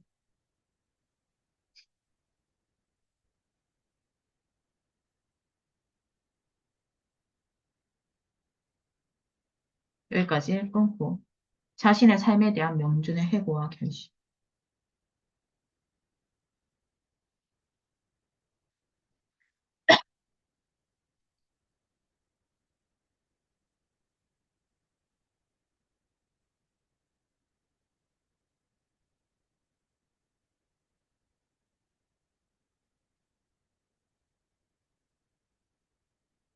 선장은 문을 두드리는 소리에 잠자리에 몸을 일으켰다.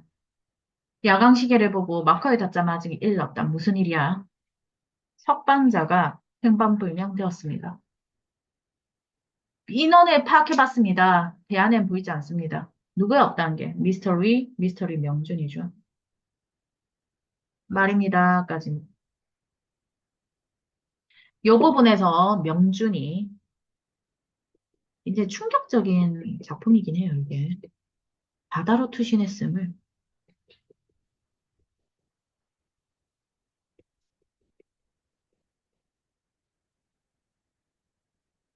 제3자의 말을 통해 간접적으로 제시하고 있습니다.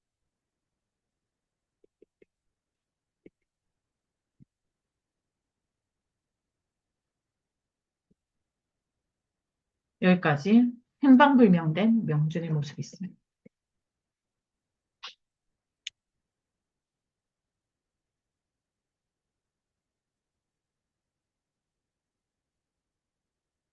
이튿날 타고로 오는 흰 페인트로 말쑥하게 칠한 3,000톤의 몸을 따면서 한 사람의 손님을 잃어버린 채 무이채처럼 빼곡히 들어찬 남중국 바다에 홍김을 헤치며 미끄러져 간다. 흰 바다새들 명준의 의식의 투사물이죠.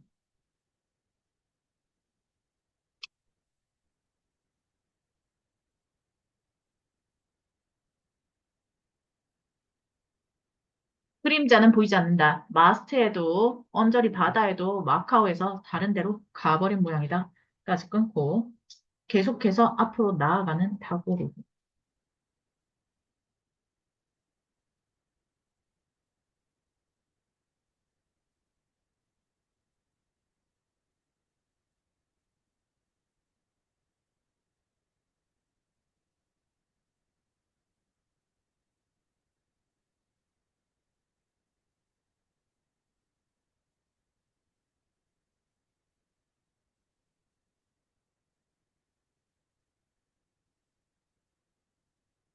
됐나요?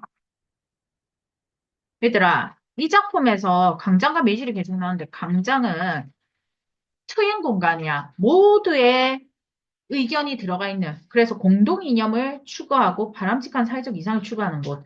밀실은 공동의 이득이 아니라 개인이 자신의 삶의 행복을 추구하고 자유와 사랑을 나누는 공간이야. 광장도 있어야 하고 밀실도 있어야 하지. 그런데 북한은 뭐만 있고 광장만 있고 남한은 밀실만 있더라는 거야. 이 중간에 타협점이 없어서 실망을 했던 거고. 오케이? 자, 그 뒤에 보시면은 님들 이런 식으로 부채나 사복자리에 대한 이야기가 나오죠. 두 마리 새 나오죠. 자, 그러면 우리는 여기 광장은 요거 한번 체크하고 넘어갈게요. 광장은 대중의 매실이고 매실은 개인의 광장이다. 정도만 체크를 할게요. 그래서 인간은 두 가지 중에 어느 한쪽에 가둬버릴 때 그는 살 수 없다. 이 부분에서 우리가 체크해 볼 수 있는 건 광장과 밀실의 공존입니다.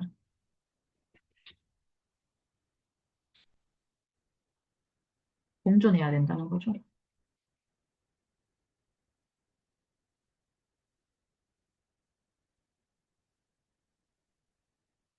분수가 터지고 밝은 햇빛 아래 묵꽃이 피고 영혼과 신들의 등산을 치장이 된 광장에서 바다처럼 우람한 합창의 한몫 끼기. 자, 요게 광장의 필요성이고요.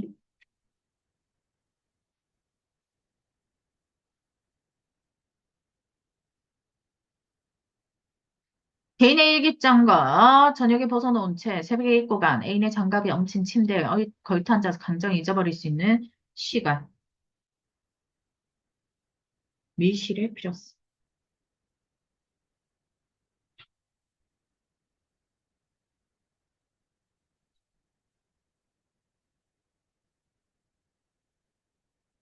여기 봐봐. 제3국행 포로에 어제 오늘 돼 있지. 제3국행이 우리 본문에는 중립국으로 나오죠. 실제 신문이고요. 1954년 2월 21일 6.25 전쟁 당시 전진 포로였던 88명이 인도행 배에 몸을 실었다. 북한군과 남한군 포로 76명은 남과 북 어디로 가기를 원하지 않았고, 중국군 포로 12명 마찬가지였고, 갈등과 대립의 한편에 서기를 거부하고 제3의 선택을 했다. 뚜렷한 사상적 지향에 따라 중립국을 선택했다기보다는 줄거 보자. 전쟁이 없는 곳으로 가고 싶다. 이게 제3국 선택 이유죠. 이렇게 뜻하지 않게 인도, 브라질, 아르헨티나로 가서 이민 1세대가 된 이들 가운데 나름 탄탄한 기반을 잡고 어디에도 뿌리 내리지 못한 채 전쟁선처를 무등고 살아가는 이들도 있었다. 그래서 03년도에 기사입니다. 그러니까 새내기 때 대학에 딱 들어갔을 때 03년도였어요. 하하, 옛날이죠. 그래서 이런 것들이 아직도 이야기가 되고 있습니다. 저는요, 명준이가 굉장히 불쌍하다고 생각을 해요. 근데 명준이 인생 한번 생각해보자. 얘 겁나 똑똑해. 그냥 뭐 서울대 철학과 수준이야. 그러니까 얘가 그 정도의 대학을 나왔다는 거는 아버지가 없는 상태에서 그 정도 대학을 나왔다는 소리는 얘가 겁나 똑똑한 소리야. 이 시대는 철학과라고 지금처럼 뭐 낮고 이러지 않았거든. 대학 이름이 더 중요했지. 과는 그냥 정말 자기 성향대로 선택했던 시대야. 그러면 얘는 진짜 그냥 서울대를 갔다 굉장히 똑똑한 놈이란 소리야. 그지? 그런데 얘 흠이 딱 하나 있어. 아빠가 월북했다는 거. 아빠가 월북했으니까 너 북한이랑 내통하지. 남한에서 계속 얘가 시달렸던 그 부분이야. 그 부분. 너 공산주의자지. 너 사회주의자지. 너 계속 그쪽으로 정보 넘기고 있지. 너 아빠랑 연락해? 하지 않니? 이거야. 야, 월북한 아빠랑 연락하는 아들이 얼마나 있을까? 아빠가 월북을 해서 엄마 혼자 얼마나 힘들게 나를 키웠을까? 너 아빠 좋아하겠니? 아들들, 그런 아빠를 용서할 수 있어? 우리 엄마를 힘들게 하면? 아니잖아. 딸들도 마찬가지고, 그거는. 무슨 말인지 알지? 그러니까, 그런 아버지 때문에 남한에서 너무 시달리다가 결국 자신의 모든 삶을 포기하게 되는 거야. 그러고 생각해. 진짜 북한은 아버지가 원하던 파라다이스가 펼쳐져 있을까? 그래서 북한으로 갔어. 근데 거기서는 또 어때? 모두가 똑같은 생활을 해야 되고, 똑같은 생각을 해야 되고, 다른 생각을 하는 순간 총살을 당해. 그래서 거기서도 실망을 했고, 얘가 실망을 했기 때문에, 그런 부분에 실망을 했기 때문에, 북한의 애인 은혜는 러시아로 유학을 떠나요. 그러고 나서, 그러니까 그 남친 버리고 유학 떠난 거지. 그때 당시에는 뭐 카카오톡 뭐 이런 게 있나 뭐 연락도 안 되지, 외국 가면. 야, 선생님 대학생 때도, 선생님 옛날 썰 이야기해줬지. 선생님 대학생 때도 남친 호주로 유학 가면 연락 안 됐어. 국제전화, 공중전화로 국제전화로 통화 뭐 한 2, 3분 하고 끊어야 되고, 아예 연락 안 됐어. 뭐, 1년을 가든 2년을 가든 3년을 가든 그냥 무한정 아무 생각 없이 기다려야 돼. 이메일이나 좀 주고받을까? 누구 이메일로 주고받는 연애할 수 있어? 못하잖아, 지금은. 그때는 그랬다고, 얘들아. 근데 나는 이메일이라도 있었지. 얘는 이메일도 없잖아. 그냥 외국 가는 순간 그냥 연락 안 되는 거야. 무슨 말인지 알겠지? 그러니까 이거는 아예 헤어지는 거지. 그렇게 헤어졌단 말이야. 그러고 얘는 절망했어. 명준이 절망했는데 뭐가 터져? 6.25 전쟁이 터져. 그래서 얘가, 그거 알지? 남자들 실현당하면 군대 가는 거. 그래서 참전했어, 그냥. 아무 생각 없이. 참전하고 한참 지나서 보니까 이제 그 6.25 전쟁 3년 있었잖아. 좀 지나서 보니까 은혜가 강호장교로 참전하고 전쟁터에서 얘네 둘이가 극적으로 만난 거야. 또 그렇게 만나면 불타오르지. 그러다가 은혜가 임신을 한 거야. 이게 지금 중간에 생략이 편집이 많이 된 작품이에요. 이거 전문 읽어보세요. 참 재밌어요. 그런데 그렇게 된 거야, 얘들아. 그 상황에서 막 여기까지만 봤을 때 명준이가 정말 인생이 행복해. 근데 은혜가 총 맞아 죽어. 총살이 당해. 임신했는데. 그리고 난 그냥 산 채로 잡혀. 절망스러워, 안 절망스러워? 인생 끝난 거야, 그냥. 엄청 절망스러워. 그 상황에서 얘가 뭘 선택할 수가 있어? 그런데 나에게 봐봐. 내 의지와 상관이 있는 삶이었어, 얘 지금. 남한에서 자기 마음대로 사랑할 수 있었어? 없었어. 북한에서 마음대로 사랑할 수 있었어? 없었어. 개인의 의지로 사랑조차 하지 못하는 모습을 보여주는 인물이었던 거야, 사실. 그냥 인간으로서 결혼하고 사랑하고 아기를 낳는 그 생활 자체를 못하는 거잖아, 명준이는. 왜? 이념 대립과 전쟁 때문에. 그래서 그 이념 대립과 전쟁에서 벗어나고 싶어서 중립국을 선택했지만 차마 중립국까지 가지도 못하고 스스로 죽음을 선택하는 겁니다. 왜? 거기 가봤자 내 삶은 거기에 없는 거야, 이제.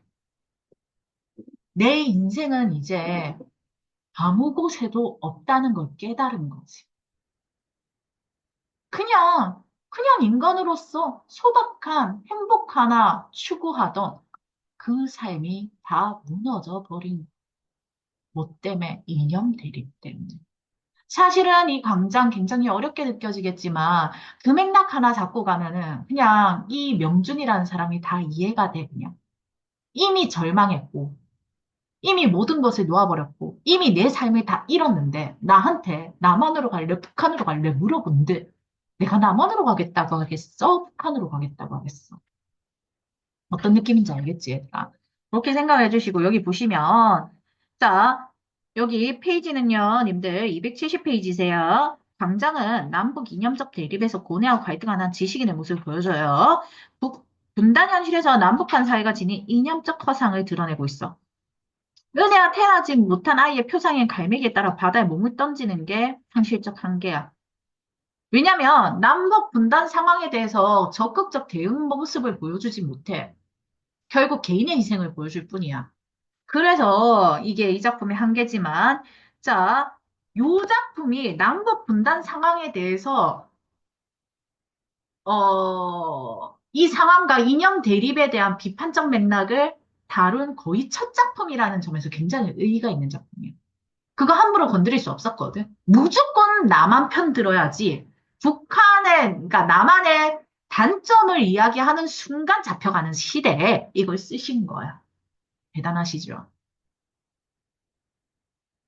님들 여기 볼게요. 이 작품은 우리 분단 소설을 볼 수 있는데요. 분단 소설은요. 6.25 전쟁 이후에 고착된 남북 분단이라는 역사적 사실에 창작된 소설이다. 인연 갈등에 의한 분단의 모습 문제, 이산가족의 아픔 상처 치유, 분단 체제 극복하기 위한 해결과 노력을 주제로 다루고요. 최인은의 강장, 유능길의 장마. 님들, 유능길의 장마 제가 항상 이야기하죠. 유능길의 장마. 자, 간단하게 이야기할게요. 장마는 할머니와 외할머니의 다툼이 드러나요. 이거 상상해봐. 6.25 전쟁이 일어났어. 그래서 할머니랑 외할머니랑 한 집에 살아. 벌써 힘들지? 벌써 힘들지? 뭔가 뻘쭘하지? 근데 삼촌이 빨치산이야. 빨갱이라 그러죠. 외할머니, 외삼촌이, 삼촌. 빨치산이라고 하면 됩니다. 외삼촌이 국군이야. 어때? 더 힘들지? 근데 외삼촌이 전쟁 중에 죽었다는 연락이 온 겁니다. 그래서 외할머니가 빡이 쳐가지고 하늘에, 그러니까 막 그냥 마당에서 소리 빽빽 지르고, 아! 발악을 하다가, 빨갱이 새끼들이 다 죽어버려라! 하고 소리 질렀는데, 그 할머니가 들었어. 할머니 기분 좋아, 나빠? 나빠. 그래서 할머니랑 외할머니랑 오지게 싸워. 그런데 그 할머니가, 일단 그렇게 둘이 싸웠는데, 할머니가, 무당집에 갔는데, 무당이 몇 월 며칠 몇 시에 너희 아들이 이제 너희 집 온다. 상차리 나라. 아, 뭐 맛있는 거라도 먹이라. 익한 거야. 할머니가 그걸 믿고 몇 월 며칠 몇 시 이제 온다 하고 상 막 차리고 잔치상을 막 차렸거든. 근데 그 시간에 뭐가 등장을 하냐면 구렁이가 등장. 삼촌이 오기로 한 그 시간에 아주 큰 사람보다 더 큰 구렁이가 등장을 해. 할머니가 그걸 보고 그 구렁이가 삼촌이라는 생각에 기절해버려. 삼촌은 이미 빨치산으로 행방불명된 상태였거든. 그래서 내 아들이 돌아올 거라고 희망을 가졌는데 아들이 오기로 한 시간에 구렁이가 나타나서 구렁이가 내 아들이구나 하고 기절해버려. 그래서 그 상황에서 외할머니가 빠르게 나에게 시켜. 할머니 머리카락 좀 가온나. 그래서 할머니 머리카락 가져와가지고 해워. 그 구렁이한테 그 냄새를 맡게. 그러니까 구렁이가 진짜 삼촌이라면 엄마 냄새 맡아라. 네 마음속에 한을 깔아앉혀라. 네가 얼마나 가족이 보고 싶으면 구렁이로 나타나서 왔겠노. 하면서 달랩니다. 근데 진짜 놀랍게도 그 구렁이는 서서히 물러가요. 집 밖으로 빠져나가요. 그러고 나서 할머니가 깼는데 외할머니가 그렇게 자신의 아들을 맞이해 준 걸 듣고 한을 풀어준 거잖아. 그래서 감사하다 하고 그러고 며칠 있다가 할머니께서 돌아가시고. 그래서 결국 할머니와 외할머니의 갈등과 하해를 통해서 우리 민족의 분단의 모습을 제시하고 우리 민족의 하회는 갈등의 해소는 결국 이 개인적 측면에서의 서로가 서로 이해하는 모습에서 시작된다는 맥락을 나타냈던 소설입니다. 이런 게 정말 님들 수능에 나올 확률이 꽤 있는 작품이라고 저는 생각을 해요. 이제 나올 때가 됐거든. 쿨타임 둔다고 하죠. 자, 그 다음에 그 밑에는 굳이 체크하지 않고요. 님들, 그래서 자주 나오는 게 오발탄인데요. 오발탄은 잘못 쏘아진 총알이란 뜻이에요. 그래서 이범선 작가는 이 오발탄에서, 형이 있고, 동생이 있고, 여동생이 있거든. 근데 이 형이 집안의 모든 것을 책임지고 있어. 엄마는, 그러니까 북한에서 얘들이 꽤 살았는데, 남한 내려오면서 모든 것을 잊고, 엄마는 맨날 그래. 가자! 합니다. 어, 아니, 갑자기 잠이 깨지. 가자! 합니다. 뭡니까? 미친 겁니다. 그 가자가 어디야? 북한으로 가자. 북한에 우리가 잘 살았던 그 공간으로 다시 돌아가죠. 맨날 외쳐. 그런데 우리는 그냥 정말 지금 이 교실보다 작은 한 칸짜리 방에서 임신한 아내와 남동생과 여동생과 엄마와 이렇게 사는 거야. 자면서. 나는 계속 일하지만 돈이 벌리진 않아. 그 와중에 남동생은 강도질을 해. 여동생은 양공주야. 미군에게 몸파는. 그 와중에 그렇게 힘들게 살아가는 와중에 임신한 와이프가 출산을 하는데 돈이 필요해. 근데 양공주였던 여동생이 자기가 모은 돈으로 일단 그 언니 수술해서 좀 이렇게 살려라 하는데 아이고, 죽었다는 소식. 그래서 얘는 그 소식을 듣고 이를 뽑아. 그러니까 계속 앓고 있던 이를 뽑아버리는데 여기 피가 너무 많이 나. 그 상태에서 택시를 타. 동생은 경찰서에 있고, 와이프는 병원에 있는데, 난 어디로 갈지 모르고 택시를 타고 여기 가주세요, 저기 가주세요를 하다가 그냥 모르겠다고 포기해버려. 택시 아저씨가 그래. 오발탄 같은 손님이 다. 그러면서 끝나는 작품이죠. 이 작품도 굉장히 비극적이에요. 재밌어요, 얘들아. 제발 다음 학기 문학이니까 시간 될 때 소설 읽을 수 있으면 읽으세요. 모래톱 이야기는요, 님들, 배경이, 현준이 이거 읽었던 거 기억나죠? 모래톱 이야기는 배경이 낙동강이에요. 조마이섬이 낙동강이거든요. 그래서 낙동강에 뚝을 무너뜨리면서 조마이섬 사는 사람들이 다 물에 휩쓸리는 이야기를 다루고 있어. 그래서 권력자들이 어떤 식으로 서민을 유린하는가를 보여주는 작품이에요. 이 작품은 우리가 따로 다룰 겁니다. 오케이?